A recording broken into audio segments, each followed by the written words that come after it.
দর্শক, জাতীয় থেকে আন্তর্জাতিক, প্রান্তিক জনপদ থেকে নগর, চারপাশে ঠিক কী ঘটছে এই মুহূর্তে সবকিছু আয়োজন এখন যার দিক। আপনাদের সঙ্গে আছে আমি অন্যয় কর্মকার। রাত পোহালেই পবিত্র ঈদুল আজহা, মুসলমানদের অন্যতম বড় ধর্মীয় উৎসব। ত্যাগের মহিমা আর উৎসবের আমেজে সারা দেশে উদযাপিত হবে ঈদ। রাজধানীতে জাতীয় ঈদগাহ ময়দানে ঈদের প্রধান জামাত হবে বৃহস্পতিবার সকাল 7:30টায়। এতে নামাজ আদায় করবেন রাষ্ট্রপতি মোহাম্মদ শাহাবুদ্দিন ও প্রধানমন্ত্রী তারেক রহমান। এর মধ্যে সব প্রস্তুতি সম্পন্ন হয়েছে, নেওয়া হয়েছে নিশ্চিদ্র নিরাপত্তা ব্যবস্থা। তবে আবহাওয়া প্রতিকূল হলে জাতীয় মসজিদ বাইতুল মোকাররমে বৃহস্পতিবার সকাল 8টায় ঈদের প্রধান জামাত অনুষ্ঠিত হবে। এবার বাইতুল মোকাররমে ঈদুল আজহার মোট 5টি জামাত অনুষ্ঠিত হবে। ঢাকা বিশ্ববিদ্যালয়ে ঈদুল আজহার নামাজের প্রথম জামাত সকাল 7:30টায় এবং দ্বিতীয় জামাত হবে 8:30টায়। এদিকে জাতীয় সংসদ ভবনের দক্ষিণ প্লাজায় ঈদের জামাত অনুষ্ঠিত হবে সকাল 7:30টায়।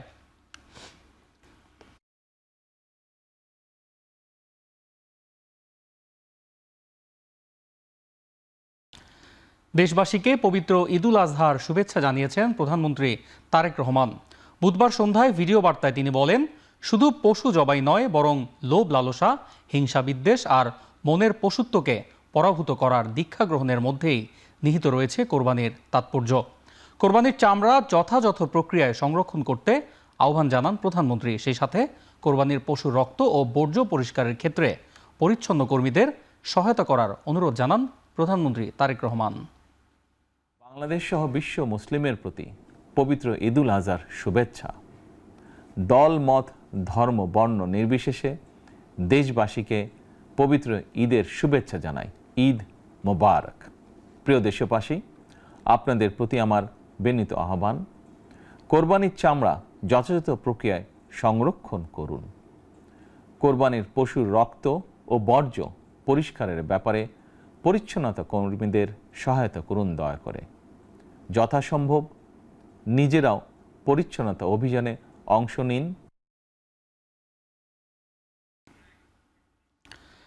শেষ মুহূর্তেও রাজধানীর পশুর হাটে চলছে বেচাকেনা। পশুর দাম পট্টির খবরে এক হাট থেকে অন্য হাটে ছুটছেন ক্রেতারা। কিছুটা ছাড় দিয়ে হলেও হাটে আনা পশু বিক্রি করতে তৎপর বিক্রেতারা। পশু বেচাকেনা সবশেষ খবর জানাতে এই মুহূর্তে রাজধানীর গাবতলী পশুর হাট থেকে যুক্ত হচ্ছেন সহকর্মী মাহবুব হাসান রিপন। রিপন, জানাবেন শেষ সময় পশু বেচাকেনার চিত্র আসলে কেমন দেখছেন, আর কোরবানির পশুর দাম আসলে মধ্যরাতে কিছুটা কমেছে কিনা?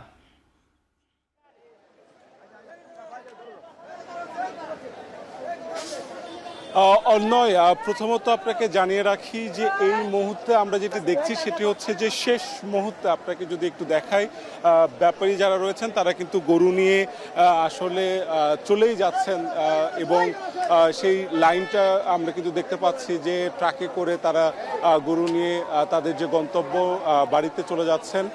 শেষ মুহূর্তে আমরা তাদের সাথে কথা বলেছিলাম যে তারা বলছেন যে এই হাটে এবং রাজধানীর অন্যান্য হাটেও গরুর যে দাম তারা প্রত্যাশা করছিলেন সেই প্রত্যাশিত দাম তারা পাচ্ছেন না, তাই শেষ মুহূর্তে যে কটি গরু তাদের কাছে রয়েছে তারা সেই গরুগুলো নিয়ে ঘরে ফিরছেন। এবং এই হাটে আসি আমরা যেটি দেখলাম যে একজন খামারির সাথে, প্রান্তিক খামারির সাথে কথা হচ্ছিল। তিনি 250 অর্থাৎ 2,50,000 টাকা একটি গরুর দাম হাঁকিয়েছিলেন, কিন্তু শেষ পর্যন্ত তিনি সেই গরুটি বিক্রি করেছেন 1,62,000 টাকায়। অর্থাৎ এই যে আকাশ পাতাল যে দাম ব্যাপারী চাচ্ছেন বা খামারি চাচ্ছেন তার চাইতে অনেক কম দামে তাদেরকে গরু দিয়ে দিতে হচ্ছে, এইরকম দাম ছেড়ে দিতে হচ্ছে। এই জায়গাটাতে এক ধরনের এই অবস্থান আমরা দেখতে পাচ্ছি, যার ফলশ্রুতিতে শেষ পর্যন্ত অনেক খামারি তারা সিদ্ধান্ত নিয়েছেন যে তারা গরু নিয়ে বাড়ি ফিরবেন এবং সেই লাইনটাই আসলে আমরা এখনো দেখছি যে অসংখ্য খামারি তারা ট্রাকে করে তাদের গরুগুলো নিয়ে যাচ্ছেন। আমরা এই দৃশ্যটি প্রায় রাত 10টা থেকে আমরা আসলে দেখছিলাম। অনেক সময় আমরা দেখেছি যে অনেকে রাজধানীর অন্যান্য হাট থেকে এই হাটে গরু নিয়ে এসেছিলেন, কিন্তু এই হাটে গরু নিয়ে এসে কাঙ্ক্ষিত দাম না পাওয়াতে তারা কিন্তু শেষ মুহূর্তে চলে যাচ্ছেন। এই দৃশ্যটি অর্থাৎ আজকে যে হাটের যে চিত্র সেটি কিন্তু গতকালকেও ছিল না। আমি যখন প্রান্তিক খামারিদের সাথে কথা বলছিলাম, এখানকার ব্যাপারীদের সাথে কথা বলছিলাম, তারা বলছিলেন যে কালকে শেষ মুহূর্তেও তারা গরুর দাম পাচ্ছিলেন, কিন্তু আজকে সকাল থেকেই গরুর দাম নিম্নমুখী হওয়াতে তারা বেশ হতাশ হয়েছেন। এবং দিন শেষে যারা বিভিন্ন হিসেব নিকাশ মিলিয়ে কেউ কেউ গরু ছেড়ে দিচ্ছেন কম দামে, কিন্তু অনেকে মনে করছেন যে এই দামে গরু ছেড়ে দিলে তাদের আসলে লাভ হওয়ার কোনো সুযোগ নেই, বরং ক্ষতিটাই বেশি হবে। সেই ক্ষেত্রে তারা কিন্তু গরুগুলো নিয়ে চলে যাচ্ছেন। আমরা ক্রেতাদের সাথে কথা বলেছিলাম, ক্রেতারা বলছেন যে তারা অপেক্ষা করছিলেন যে যাতে তাদের যে বাজেট রয়েছে সেই বাজেটের সাথে সামঞ্জস্যপূর্ণ রেখে যাতে তারা ঈদে তাদের কুরবানির জন্য যে পশুটি তারা ক্রয় করতে চান সেটি যাতে তারা কিনতে পারেন, এই জন্য তারা বিভিন্ন হাটে যাচ্ছিলেন এবং তারা প্রত্যাশা করছিলেন এইবারে হয়তোবা একদম শেষ মুহূর্তে এসে গরুর দাম কিছুটা কমতে পারে। এই জন্য অনেক ক্রেতাই তারা অপেক্ষা করছিলেন এবং সেই ক্ষেত্রে যারা অপেক্ষা করছিলেন তারা বলছেন যে তারা তাদের যে বাজেট এবং বর্তমানে যে বাজেটে তারা গরুটা পাচ্ছেন তারা কিন্তু সন্তুষ্ট প্রকাশ করেছেন। তবে এই ক্ষেত্রে বিক্রেতাদের কিন্তু বেশ হতাশই আমরা দেখেছি শেষ মুহূর্তে এসে। তবে আরেকটি দৃশ্য যেটি খুবই গুরুত্বপূর্ণ সেটি হচ্ছে যে শেষ মুহূর্ত পর্যন্ত হাটে আরও কিছু গরু আছে আমরা দেখেছি, সেই গরুগুলো জন্য ক্রেতার উপস্থিতিও আমরা দেখছি। অর্থাৎ এই হাট কিন্তু আজকে রাতভরই চলবে, আমরা সেটি দেখতে পাচ্ছি। কারণ রাজধানীর বিভিন্ন হাটে যে সকল আমরা দেখেছি যে তেজগাঁও থেকে অসংখ্য গরু আমরা গাবতলীর হাটে আসতে দেখেছি, আমরা দেখেছি যে শাহজাহানপুরের যে হাট সেখান থেকে অসংখ্য গরু আমরা এই হাটে আসতে দেখেছি। এটা কারণ হচ্ছে যে ওই হাটগুলোতে ক্রেতা আর উপস্থিতি যখনই কম হয়েছে তখনই কিন্তু গরুগুলো তারা হচ্ছে গাবতলীর এই হাটে নিয়ে আসা শুরু করেছে। কিন্তু এখানে এসেও যখন দেখছে যে এখানে ক্রেতা উপস্থিতি চাইতে যোগান বেশি, এখানকার গরুর পরিমাণ বেশি, পশুর পরিমাণ বেশি, সেই ক্ষেত্রে দাম এখানে কিছুটা নিম্নমুখী হয়ে যাওয়াতে, দাম কিছুটা পড়ে যাওয়াতে এখানকার যারা বিক্রেতা রয়েছেন তারা কিন্তু বিকল্প সিদ্ধান্ত নিয়েছেন। তারা অনেকে গরু ফেরত নিয়ে যাচ্ছেন। তারা মনে করছেন যে পরবর্তীতে তারা হয়তো কোনো হাটে গরু বিক্রি করে দিবেন বা পরবর্তী সময়টাতে তারা ভিন্ন কোনো সিদ্ধান্ত নেবেন, এরকম অবস্থায় যাচ্ছেন। তবে তাদের সাথে সামগ্রিকভাবে আমার কথা হয়েছিল যে এই যে এক সপ্তাহ ধরে রাজধানীর এই হাটে তারা কি ধরনের বিজনেস করলেন, ব্যবসা করলেন, সেই ক্ষেত্রে তারা যেটি বলছেন যে এই সময়টাতে তাদের ব্যবসা ভালো হয়েছে, শুরুর দিকে তারা দাম পেয়েছেন এবং তারা মনে করেছিলেন এই দামটা হয়তো বা অব্যাহত থাকবে। এই ক্ষেত্রে তারা অনেক সময় যে দাম বলা হয়েছিল সেই সময় তারা গরু ছাড়েননি, কিন্তু পরবর্তীতে দেখলেন যে তারা ওই দামের চেয়ে কম দামে তাদেরকে গরু ছাড়তে হচ্ছে। সেই সময় তারা আসলে বিকল্প সিদ্ধান্ত নিলেন এবং সেই ক্ষেত্রে তারা গত বছরের কুরবানি ঈদের যে অভিজ্ঞতা সেই অভিজ্ঞতাকেই তারা আসলে স্মরণ করছিলেন। তারা বলছিলেন যে গত বছর তারা শেষ মুহূর্তে এসে ভালো দাম পেয়েছিলেন, তারা মনে করেছিলেন যে এই বছরেও একদম ঈদের শেষ মুহূর্তে এসে তারা ভালো একটি দাম পাবেন, সেই ক্ষেত্রেই তারা ওই অপেক্ষাটাও করছিলেন। কিন্তু এখানে এসে যেটি তারা দেখলেন যে এই বছর ক্রেতার সংখ্যা তারা বলছেন তুলনামূলকভাবে গত বছরের চাইতে কম। সেই ক্ষেত্রে যেটি হয়েছে যে স্বাভাবিকভাবেই বাজার দর পড়ে যাওয়ার যে সম্ভাবনা ছিল সেটি দেখা গিয়েছে এবং সেই ক্ষেত্রে খামারিরা যারা ব্যাপারী রয়েছেন তারা কিন্তু তাদের যে পরবর্তী যে সিদ্ধান্ত তারা কিন্তু সেই সিদ্ধান্ত নিয়েছেন। এবং সার্বিকভাবে আমরা যেটি দেখেছি যে এখানকার আইন শৃঙ্খলা পরিস্থিতি নিয়ে আমরা কথা বলছিলাম এবং এখানে বেশ কয়েক স্তরে পুলিশ রয়েছে, তারাও এখানে সতর্ক অবস্থানে রয়েছে। কারণ শেষ মুহূর্তে যাতে ব্যবসায়ী যারা রয়েছেন তারা যাতে কোনো ধরনের ক্ষতিগ্রস্ত না হন এবং তারা নিরাপদে যাতে বাড়ি ফিরতে পারেন সেই ব্যবস্থাও এখানকার যারা আইন শৃঙ্খলা রক্ষার দায়িত্বে আছেন তারা সেই কাজটি করছেন বলে আমাদেরকে জানিয়েছেন। এই ছিল আমার কাছে গাবতলী হাট থেকে সবশেষ। রাজধানীর গাবতলী পশুর হাট থেকে যুক্ত ছিলেন সহকর্মী মাহবুব হাসান রিপন। ঈদের আগের সন্ধ্যাতেও রেল স্টেশনে দেখা গেছে যাত্রীদের ভিড়। স্টেশনে ট্রেন ভিড়তেই হুড়োহুড়ি করে উঠতে দেখা যায় বিভিন্ন গন্তব্যের যাত্রীদের। এদিনও বিমানবন্দর রেলওয়ে স্টেশনে যাত্রীদের ট্রেনের ছাদে উঠতে দেখা গেছে। তবে বুধবার ঠিক সময়ে ট্রেন ছেড়ে যাওয়ায় স্বস্তি ছিল যাত্রীদের মধ্যে।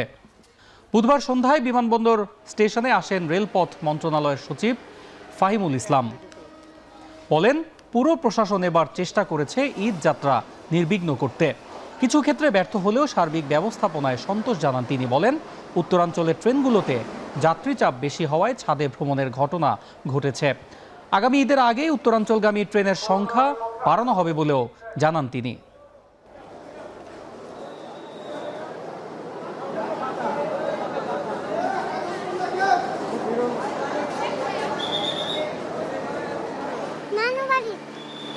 যেহেতু ঈদের আগের দিন অনেক কষ্টে টিকিট পেয়েছি, এখন আনুমানিক খুব আরামেই যাচ্ছে। দাদুর বাসায় যাচ্ছি ঘুরতে। অনেক তো ছুটি পেলাম, এটা তো অনেক একটা এক্সাইটমেন্টের ব্যাপার না?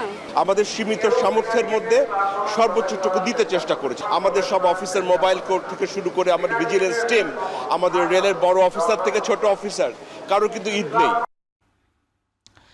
এদিকে পরিবারের সাথে ঈদ করতে শেষ সময় ঢাকা ছেড়েছেন অনেকেই। গাবতলী বাস টার্মিনালে যাত্রীর সংখ্যা কম থাকলেও টিকিট না পাওয়ার অভিযোগ করেছেন অনেকে।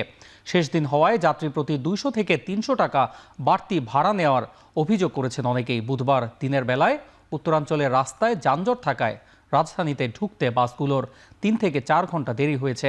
এমন অবস্থায় পরিবার পরিজনের সাথে ঈদ করতে ভোগান্তি হলেও তা মেনে নিয়েছেন অনেকেই। ঈদ যাত্রা নির্বিঘ্ন করতে গাবতলী সহ রাজধানীর বিভিন্ন বাস টার্মিনালের নিরাপত্তা রক্ষায় নিয়োজিত ছিল র্যাব ও পুলিশ।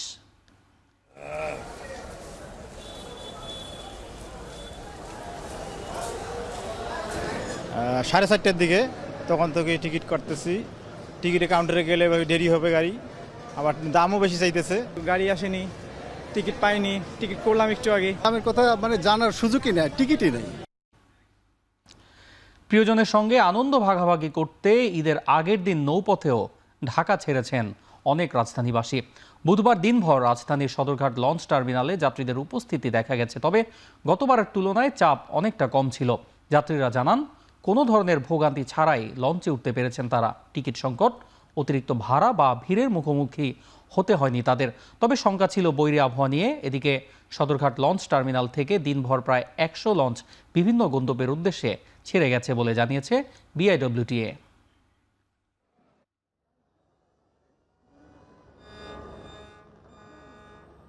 সাইডে দেখা যাইতেছে নৌকা দিয়ে কোনো লোকজন উঠতেছে না, হকারদেরও আনাগোনা কম। তো সব দিক মিলে অন্যান্য দিনের চাইতে এইবারেরটা ঈদটা ভালোই মনে হইতেছে। এবার পরিস্থিতি আগের থেকে অনেক ভালো, এবার ভিড় এবার কম হইতেছে। ঈদ যাত্রার শেষ দিনে সকাল থেকেই মহাসড়কগুলোতে ছিল যানবাহনের অতিরিক্ত চাপ, তবে সন্ধ্যার পর সেই চাপ অনেকটাই কমেছে। বৃষ্টি ও অতিরিক্ত যানবাহনের চাপে যমুনা সেতু ও সেতুর সংযোগ সড়কে একাধিক গাড়ি বিকল সহ নানা কারণে মহাসড়ক ব্যবহারকারীদের পোহাতে হয়েছে ভোগান্তি।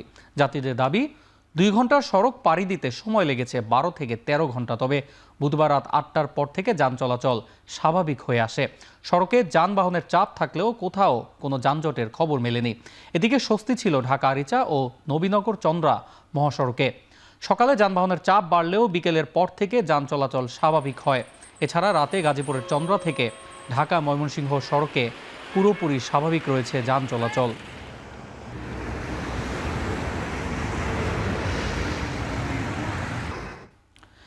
ঈদ সামনে রেখে ঘরমুখো মানুষের যাত্রা নির্বিঘ্ন করতে বুধবার রাজধানীর গাবতলী বাস টার্মিনাল পরিদর্শন করেছেন সড়ক পরিবহন ও সেতু মন্ত্রী শেখ রবিউল আলম। মন্ত্রী বলেন, সড়ক দুর্ঘটনা রোধে চালক ও যাত্রী উভয়কেই সচেতন হতে হবে। ভাড়া তুলনামূলকভাবে একটু বেশি নিয়েছে, কিন্তু এখন ঈদের সময় হয়তো এইটুক নিবেই, আর আমাদেরও যেতে হবে।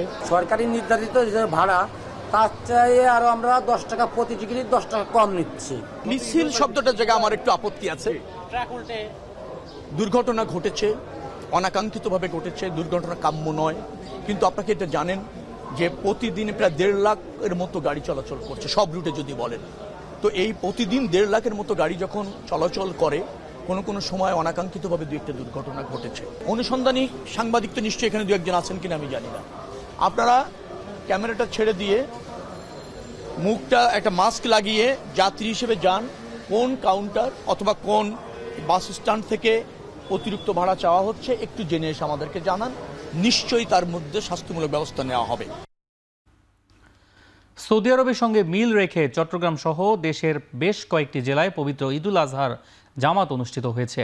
বুধবার দক্ষিণ চট্টগ্রামের চন্দনাই সহ প্রায় 60 গ্রামে পবিত্র ঈদুল আজহা উদযাপন হয়েছে।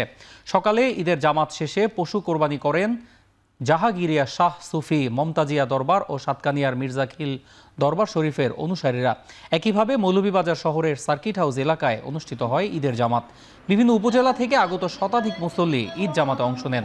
নামাজ শেষে মুসলিম উম্মার শান্তি কামনা করে মোনাজাত করা হয়, পরে একে অন্যের সঙ্গে কুশল বিনিময় করেন।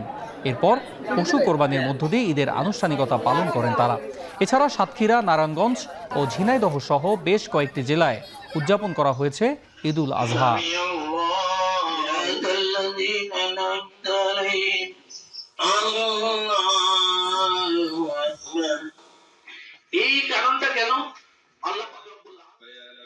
রাজধানীর মগবাজারে আদ্দিন হাসপাতালে নবজাতক ওয়ার্ডে 6 শিশুর মৃত্যু হয়েছে। বুধবার ভোরে হাসপাতালের দ্বিতীয় তলায় পোস্ট অপারেটিভ ওয়ার্ডে এ ঘটনা ঘটে।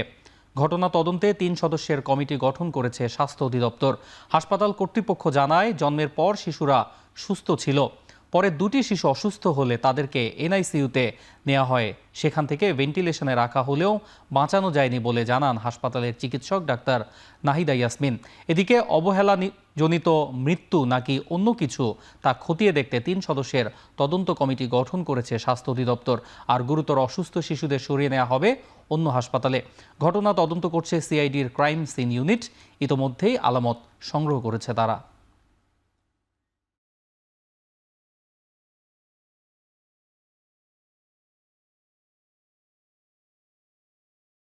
আরো 2 দিন আগে আমি এই ঘটনা শুনেছি যে ওইখানে গ্যাসের সমস্যা আছে, বাচ্চাগুলো সব পাশের রুমে শিফট করবে। 3টার দিকে মা ফোন দিয়ে বলতেছে বাচ্চা অনেক কান্না করতেছে, তোর বোনেরও সমস্যা হইতেছে, একটা দেখ নাচ বা সিস্টার বাস কিনা। চিকুর ভাইরে খাওয়া দরকার না, ওই দুধ দেয় খায় না, আবার ফিটার দিয়ে খায় না। আমি এম করে কি গাছ গা 6টা বাচ্চার ক্ষেত্রে ঘটনা ঘটছে, আর 5টা বাচ্চা জন্মগত জটিলতার কারণে তাদের ম্যানেজমেন্ট চলছে।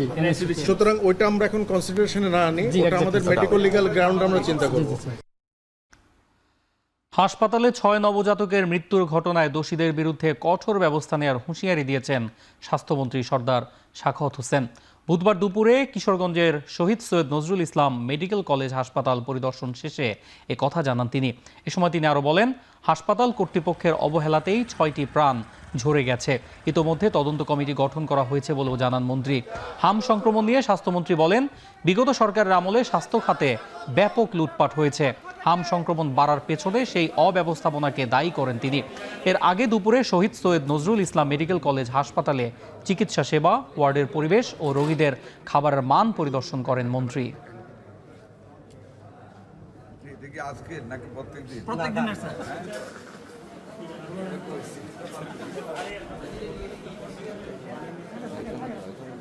ঢাকায় যে ঘটনাটা ঘটেছে এটা একটা প্রাইভেট ক্লিনিক। আমি ওদের প্রতি, ওরাও দেশের স্বাস্থ্য সেবার সাথে জড়িত, তবে খুবই দুঃখের সাথে বলি তাদের অবহেলার কারণে আমাদের 6টা প্রাণ ঝরে গিয়েছে। ফেসিবাদের আমলে এবং তত্ত্বাবধায়কের সময় এই দেশে স্বাস্থ্য খাতে বরাদ্দকৃত টাকা লুটপাট করেছে।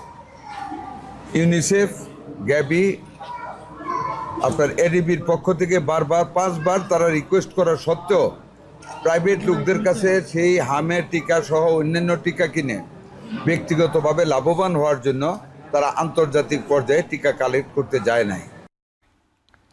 রাজধানী সহ সারা দেশে বুধবার সকাল 8টা পর্যন্ত 24 ঘন্টায় হাম ও উপসর্গে আরও 5 শিশুর মৃত্যু হয়েছে। একই সময়ে হাসপাতালে ভর্তি হয়েছেন আরও 933 শিশু। এর মধ্যে 385 জনই ঢাকা বিভাগের।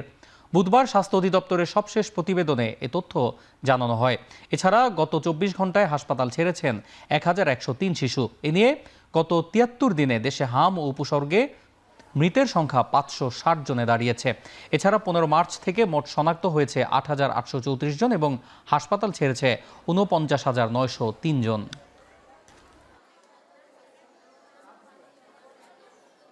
সৌদি আরবের সঙ্গে মিল রেখে মধ্যপ্রাচ্যের দেশ কাতারেও উদযাপন হয়েছে পবিত্র ঈদুল আজহা।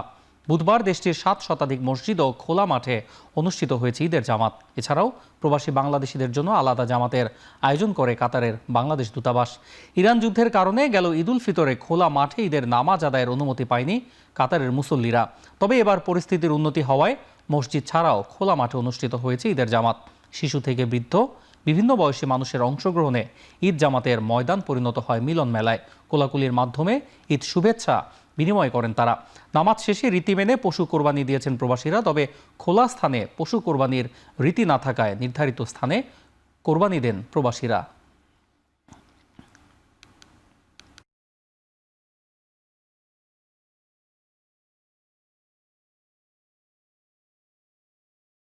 যদিও কষ্টের, তবে আমরা কাতার প্রবাসী বাংলাদেশিদেরকে এখানে বাংলাদেশ MHM স্কুল অ্যান্ড কলেজে সকল প্রবাসী বাংলাদেশিদেরকে বিশেষ করে এখানকার সামাজিক সংগঠন, রাজনৈতিক সংগঠন এবং এখানকার দূতাবাসের কর্মকর্তাদের আমরা একই সাথে পেয়ে আমাদের কাছে মনে হয়েছে এটি একটি ছোট্ট বাংলাদেশ। এখানে আমরা সবাই সবার সাথে ঈদের শুভেচ্ছা বিনিময় করেছি। আসলে আমরা প্রবাসীরা ঈদ করতে পারি না, সেই জন্য অনেক মিস করি দেশের মানুষের। সবাইকে শুভেচ্ছা, ঈদের আনন্দ। আসসালামু আলাইকুম। ত্যাগের মহিমায় মালয়েশিয়াতেও উদযাপন হয়েছে পবিত্র ঈদুল আজহা। নামাজ আদায় শেষে আল্লাহর সন্তুষ্টি লাভের আশায় পশু কোরবানি দিয়েছেন দেশটির মুসল্লিরা। বুধবার স্থানীয় সময় সকাল 8টার কিছু পর রাজধানী কুয়ালালামপুর সহ মালয়েশিয়ার বিভিন্ন মসজিদ ও খোলা মাঠে অনুষ্ঠিত হয় ঈদ জামাত। সব ভেদাভেদ ভুলে এক কাতারে নামাজ আদায় শেষে রীতি মেনে কোলাকুলি করেন মুসল্লিরা। শুধু স্থানীয়রাই নন, এসব জামাতে প্রবাসী বাংলাদেশিদের উপস্থিতিও ছিল চোখে পড়ার মতো। পরিবার থেকে দূরে থাকায় কিছুটা কষ্ট নিয়েই ঈদ জামাতে সামিল হন প্রবাসীরা। নামাজ শেষে শুরু হয় পশু কোরবানির আনুষ্ঠানিকতা। ধর্মীয় ও স্থানীয় নিয়ম মেনে গরু ও ছাগল কোরবানি দেন ব্যবসায়ী ও বিভিন্ন পেশাজীবী বাংলাদেশিরা।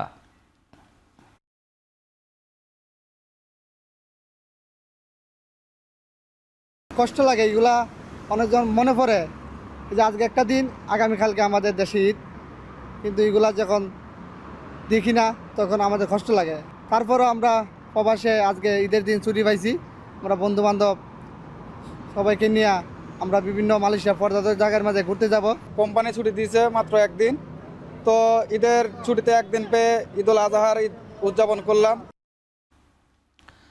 এদিকে সৌদি আরবের সঙ্গে মিল রেখে ধর্মীয় ভাব গাম্ভীর্যের মধ্য দিয়ে যুক্তরাজ্যেও পালিত হচ্ছে ঈদুল আজহা। ঈদ জামাতে অংশ নিতে যুক্তরাজ্যের সবচেয়ে বড় মসজিদগুলোর একটি ইস্ট লন্ডন মসজিদে 4টি জামাতে অংশ নেন প্রায় 40,000 মুসল্লি।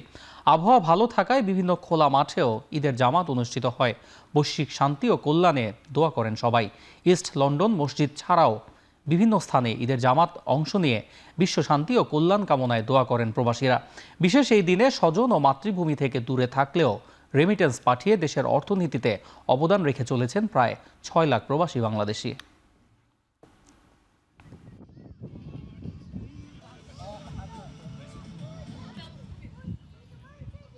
সবাইকে ঈদ মুবারক। যে আমি আর ফ্যামিলির আমি মিস করলাম, আমার আব্বা আম্মারে মিস করলাম। ঈদ আসলে আরো একটু বেশি মিস করি আর কি। ফ্যামিলির সাথে কাটানো মুহূর্তগুলো সবসময় মনে পড়ে।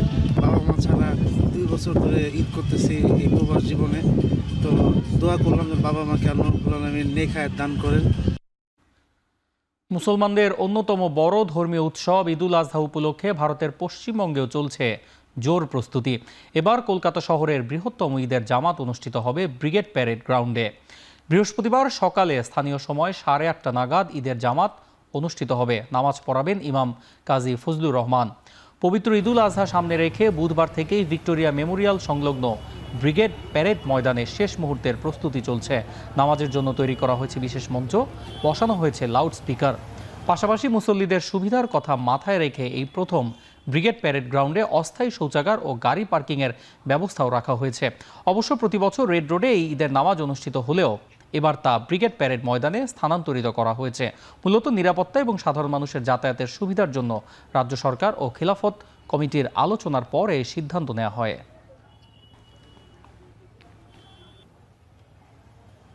ঘরমুখ মানুষের ঈদ যাত্রায় ভোগান্তি নিরসন ও কোরবানির পশু বোঝাই গাড়ির নির্বিঘ্ন চলাচলে ব্রাহ্মণবাড়িয়ার ঢাকা সিলেট মহাসড়কে মোতায়েন করা হয়েছে বিজিবি। বুধবার সকাল থেকে ঢাকা সিলেট মহাসড়কের বিভিন্ন পয়েন্টে দায়িত্ব পালন করেন তারা। বিজিবি জানায় 25 ব্যাটালিয়ন ঢাকা সিলেট মহাসড়কের ভৈরব সেতু সংলগ্ন এলাকায় যানজট নিরসনে কাজ করছে। এছাড়া কোরবানির পশু বোঝাই যানবাহনগুলো যেন নির্বিঘ্নে চলতে পারে সেটিও নিশ্চিত করছেন তারা। ঢাকা সিলেট মহাসড়কের বিভিন্ন পয়েন্টে দায়িত্ব পালনের পাশাপাশি সীমান্তে যে কোনো ধরনের অপতৎপরতা ঠেকাতে টহল কার্যক্রম ও গোয়েন্দা নজরদারি বাড়ানো হয়েছে বলেও জানায় বিজিবি।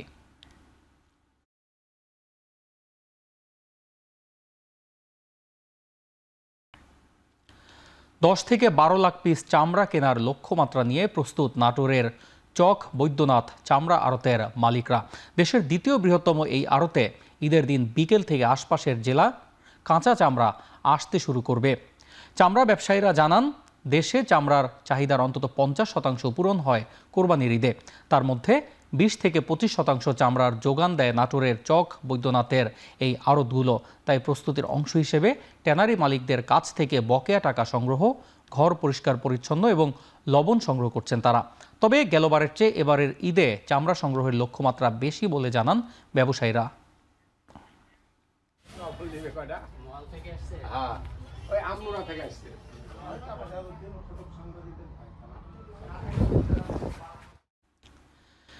ঈদুল আজহা সামনে রেখে বুধবার কক্সবাজারের ঐতিহ্যবাহী এলাকা বাহারছড়ায় অনুষ্ঠিত হয়েছে ব্যতিক্রমী ক্যাটল শো।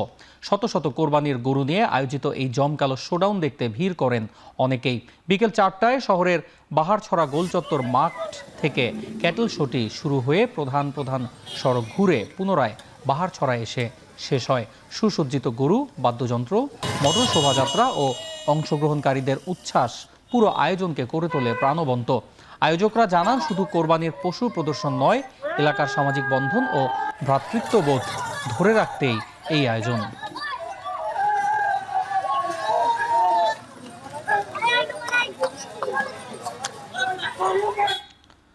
পহেলা জুন রামিসা হত্যা ও ধর্ষণ মামলার বিচার শুরু হবে বলে জানিয়েছেন আইনমন্ত্রী মোহাম্মদ আসাদুজ্জামান। বুধবার বিকেলে ঝিনাইদহের শৈলকুপায় মেধা ও মনন উৎসবে যোগ দিয়ে এ কথা জানান তিনি। বিচার নিয়ে রামিসার বাবার হতাশার জবাব রায়ের মাধ্যমে দিয়ে ন্যায় বিচার নিশ্চিত করার কথাও জানান মন্ত্রী। রামিসার বাবা ফ্রাস্ট্রেশন নিয়ে বলেছিলেন উনি বিচার চান না, কারণ উনি জানেন বিচার হবে না। যারা এই ধরনের অপরাধের সাথে জড়িত হয় তাদের সামনে একটি দৃষ্টান্তমূলক বিচার প্রক্রিয়া নিশ্চিত করতে আমরা যে নিরন্তরভাবে পথ চলছি, নিরলসভাবে চলছি, তার অংশ হিসাবে 1 তারিখে পহেলা জুন যে কোর্ট খুলবে, পহেলা জুনে রামিসা হত্যা মামলার বিচারের কার্যক্রম শুরু হচ্ছে। বাংলাদেশে কৃষি জমি অনেক কমে আসছে, যা দেশের জন্য ভালো নয়। তাই সব দিক রক্ষা করে কাজ করার চেষ্টা করা হবে বলে মন্তব্য করেছেন স্থানীয় সরকার, পল্লী উন্নয়ন ও সমবায় মন্ত্রী মির্জা ফখরুল ইসলাম আলমগীর। বুধবার সকালে ঠাকুরগাঁওয়ে এসব কথা বলেন তিনি। এ সময় সরকারের উন্নয়নমূলক কোনো কাজে অনিয়ম বা দুর্নীতি হলে অবশ্যই ব্যবস্থা নেওয়া হবে বলেও জানান মন্ত্রী। আমরা যতটা পারি আমরা কৃষি জমিকে আপনার নষ্ট করব না, আমরা উপরের দিকে যাওয়ার চেষ্টা করব এবং সেটা অবশ্যই আমাদেরকে চিন্তা করতে হবে, কারণ বাংলাদেশের কৃষি জমি অতি দ্রুত কমে আসছে, যেটা দেশের জন্য ভালো হবে না। এই কারণে আমরা চেষ্টা করব যাতে করে সব দিক রক্ষা করে কাজটা করা যায়। নারায়ণগঞ্জের 2500-এ আলোচিত আব্রাহাম হত্যা মামলার মূল পরিকল্পনাকারী মোবারক মণ্ডলকে ইন্টারপোলের সহায়তায় কাতার থেকে দেশে ফিরিয়ে এনেছে পিবিআই। আদালতে অভিযুক্ত হত্যাকাণ্ডে জড়িত থাকার কথা স্বীকার করে জবানবন্দি দিয়েছে। বুধবার সকালে আসামিকে বাংলাদেশে আনা হয়। দুপুরে অভিযুক্তকে সিনিয়র জুডিশিয়াল ম্যাজিস্ট্রেট নূর মহসিনের আদালতে তোলা হলে স্বীকারোক্তিমূলক জবানবন্দি দেন। পিবিআই জানায়, গত বছরের 16ই ডিসেম্বর 2500-এর শ্রীনিবাসদি এলাকায় আব্রাহাম খান ওরফে আলিম খানের মরদেহ উদ্ধার করা হয়।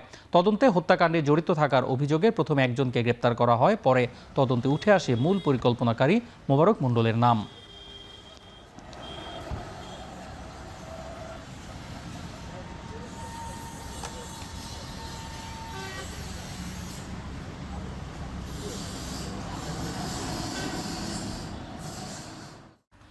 সামাজিক যোগাযোগ মাধ্যমে ভাইরাল হওয়া লোকসঙ্গীত শিল্পী লাইলি আক্তারের পাশে দাঁড়িয়েছে ফরিদপুর জেলা প্রশাসন।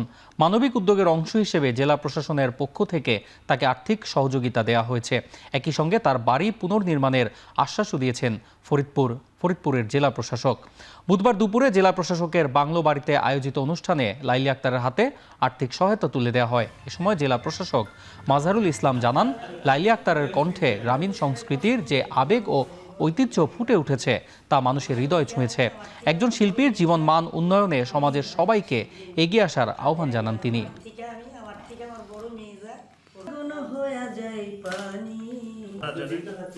পশ্চিমবঙ্গের 24 পরগনা জেলার হাকিমপুর চেকপোস্ট থেকে আটক 2 শতাধিক অনুপ্রবেশকারীকে রাখা হয়েছে হোল্ডিং সেন্টারে। অনুপ্রবেশ ইস্যুতে পশ্চিমবঙ্গ সরকারের কঠোর পদক্ষেপের পরই গেল 2 দিন সীমান্তে ভিড় করেন অবৈধরা।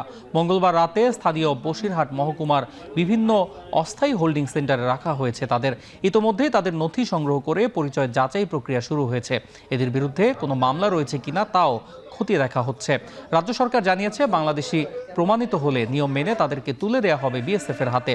পরবর্তীতে পতাকা বৈঠকের মাধ্যমে বিএসএফ তাদেরকে তুলে দেবে বিজিবির হাতে।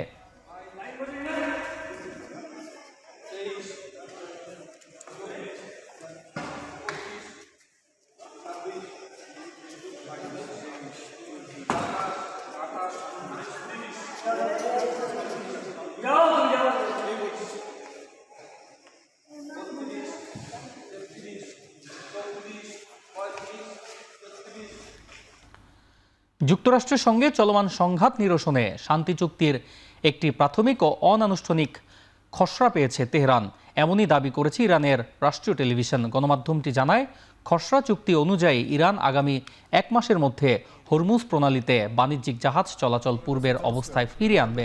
অন্যদিকে ইরানের আশপাশের এলাকা থেকে যুক্তরাষ্ট্র তাদের সেনাবাহিনী প্রত্যাহার ও নৌ অবরোধ তুলে নেবে। তবে রাষ্ট্রীয় এই টেলিভিশনের দাবিকে সম্পূর্ণ মন গড়া বলে প্রত্যাখ্যান করেছে যুক্তরাষ্ট্র। এরই মধ্যে হোয়াইট হাউসে অনুষ্ঠিত মন্ত্রিসভার বৈঠকের পর মার্কিন প্রেসিডেন্ট ডোনাল্ড ট্রাম্প বলেন, হরমুজ প্রণালী আর কেউই নিয়ন্ত্রণ করবে না, বরং এ বিষয়ে নজর রাখবে Washington. And if recent events have done anything, is just remind us once again that they are the world's leading sponsor. ঈদের আগের দিনও রক্ত ঝরেছে লেবাননে। মঙ্গলবার দেশটিতে যুদ্ধবিরতি ভেঙে নতুন করে চালানো ইসরায়েলি হামলায় 31 জন নিহত হয়েছেন। এছাড়া আহত হয়েছেন আরও অন্তত 40 জন। ইসরায়েলি সামরিক বাহিনীর দাবি, মঙ্গলবার হিজবুল্লাহর 100টিরও বেশি অবকাঠামোতে হামলা চালিয়েছে তারা। এর আগে সশস্ত্র বাহিনীটি নির্মূলে লেবাননে হামলার মাত্রা আরও জোরদারের নির্দেশ দেন নেতানিয়াহু। গেল এপ্রিলে সংঘাত শুরুর পর থেকে লেবাননে চলমান ইসরায়েলি হামলায় প্রাণহানি 3000 ছাড়িয়েছে। এ সময় বাস্তুচ্যুতির সংখ্যা ছাড়িয়েছে কয়েক লাখ।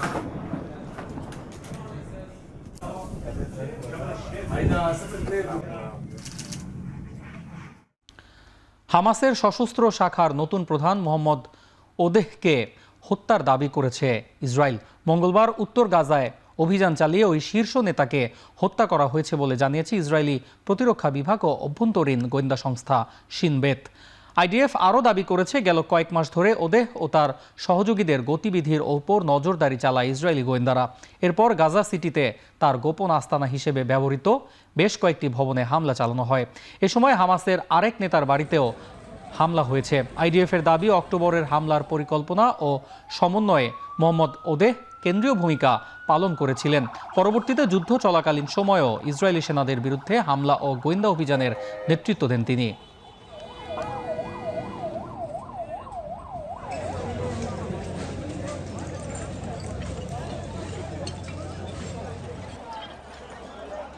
দীর্ঘদিন ক্রিস কোলম্যানের নাম শোনা গেলেও শেষ পর্যন্ত থমাস ডুলিকে জাতীয় দলের হেড কোচ হিসেবে নিয়োগ দিয়েছে বাংলাদেশ ফুটবল ফেডারেশন। ডুলির প্রোফাইলে মুগ্ধ হলেও তাকে আগেভাগেই পাস মার্ক দিতে নারাজ জাহিদ হাসান এমিলি। বরং দলের সঙ্গে এই কোচের কাজ দেখে এরপরই ভালো খারাপ মন্তব্যের পক্ষে জাতীয় দলের সাবেক এই অধিনায়ক। থমাস ডুলির কোচিং যদি প্রোফাইল দেখেন, তার প্রোফাইল কিন্তু অনেক হাই। সে ইউএসএ ন্যাশনাল টিমের ক্যাপ্টেন্সি, ইটস নট ইজি। হ্যাঁ, এবং তার কোচিং ক্যারিয়ারও যে দেখেন সেটাও কিন্তু অনেক সমৃদ্ধ। সে ফিলিপাইনকে এশিয়ান কাপের মূল পর্বে নিয়ে গিয়েছে। হ্যাঁ, এবং চলে আপনার সে মালয়েশিয়া এবং ভিয়েতনামের মতো জায়গা তার কাজ করার এক্সপিরিয়েন্স রয়েছে। অ্যাট দ্য সেম টাইম সে ইয়র্গান ক্লিন্সম্যানের অ্যাসিস্ট্যান্ট কোচ হিসেবে কাজ করেছে ইউএসএ জাতীয় দলে।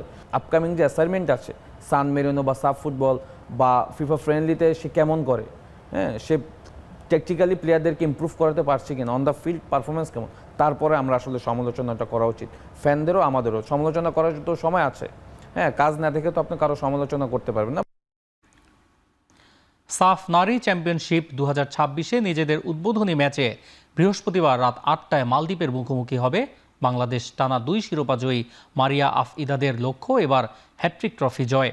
পবিত্র ঈদুল আজহার দিনে দেশবাসীকে জয় উপহার দিতে চায় পিটার বাটলারের শিষ্যরা। বুধবার বিকেলে ভারতের গোয়ার ডন বস্কো গ্রাউন্ডে অনুশীলন করেছে বাংলাদেশ দল। প্রতিপক্ষ মালদ্বীপ নিজেদের প্রথম ম্যাচে স্বাগতিক ভারতের বিপক্ষে হেরেছে 11-0 গোলে।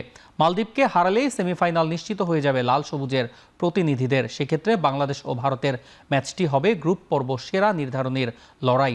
তবে বাংলাদেশের অধিনায়ক মারিয়া মান্ডা জানান, এসব নিয়ে ভাবছেন না তারা। প্রথম ম্যাচটা ভালো মতো শুরু করতে চায় তার দল। প্রতিটি ম্যাচ ধরে ধরে সামনের দিকে আগাতে চায় বাংলাদেশের মেয়েরা।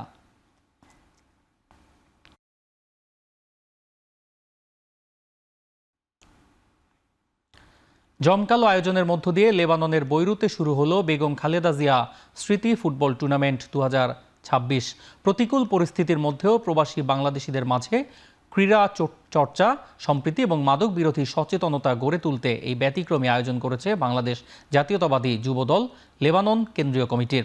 স্থানীয় সময় রোববার বৈরুতের ইজদাইদি ছেয়ার মাঠে এই টুর্নামেন্টের উদ্বোধন করা হয়। 16টি দল নিয়ে আয়োজিত এই টুর্নামেন্টের উদ্বোধনী দিনে অনুষ্ঠিত হয় 4টি ম্যাচ। টুর্নামেন্ট ঘিরে লেবানন প্রবাসী বাংলাদেশিদের মধ্যে তৈরি হয় ব্যাপক উৎসাহ উদ্দীপনা।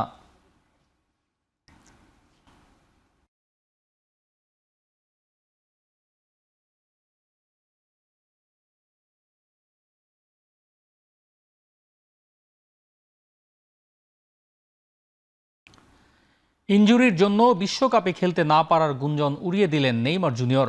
ইনজুরি ভোগাতে পারে কিনা সাংবাদিকদের এমন প্রশ্নে বিরক্ত হয়ে তিনি বলেন, সমস্যাটা কোথায়?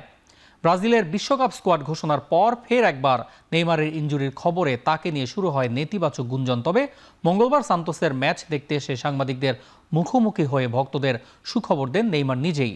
সম্প্রতি কাফ ইনজুরিতে পড়লেও তিনি জানান তার ফিটনেস নিয়ে দুশ্চিন্তার কিছু নেই। আত্মবিশ্বাসী কণ্ঠে নেইমার জানিয়েছেন বিশ্বকাপ খেলতে তার কোনো সমস্যা হবে না। তবে তাকে নিয়ে সতর্ক অবস্থায় ব্রাজিলের মেডিকেল স্টাফ। 31 মে পানামার সঙ্গে প্রীতি ম্যাচের জন্য আগামীকাল ব্রাজিলের ক্যাম্পে যোগ দেওয়ার কথা রয়েছে এই ব্রাজিলিয়ান সুপারস্টারের।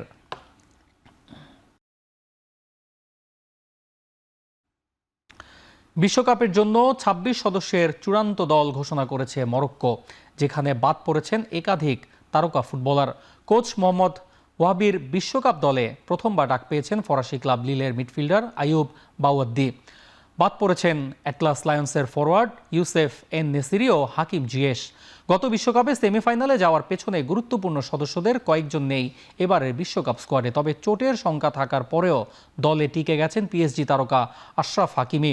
জিয়েশের বাদ পড়ার কারণ কোচের পরিকল্পনায় না থাকা। অন্যদিকে গতবার সেমিফাইনাল খেলা সোফিয়ান বুফাল, জাওয়াদ এল ইয়ামিক, আশরাফ দারিরা জায়গা না পাওয়া কোচের বড় চমক বলে মনে করছেন সংশ্লিষ্টরা।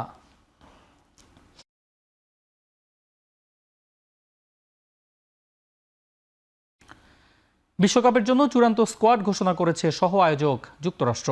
দলটিতে রয়েছে কাতার বিশ্বকাপে খেলা একাধিক ফুটবলার।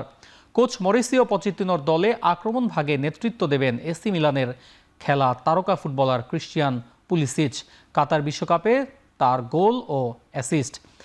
মাঠে আছেন যুক্তরাষ্ট্র দলের অন্যতম ভরসার নাম ইউভেন্টাসের ওয়েস্টন ম্যাককেনি। পচেতিনোর দলে উল্লেখযোগ্য সংযোজন জিও রেইনা। গেলবারের দায়িত্ব সামলাবেন ম্যাট ফ্রিজ ও ম্যাট টাররা।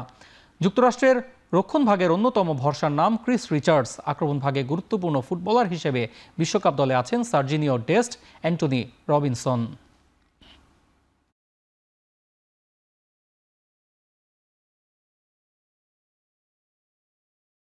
শেষ করছি এখন চারদিক। এখন টেলিভিশন ওয়েবসাইটে দেখতে ভিজিট করুন www.ekhon.tv। ফেসবুকে দেখতে ভিজিট করুন facebook.com/tv.ekhon। ইউটিউবে দেখতে ভিজিট করুন youtube.com/c/ekhon tv।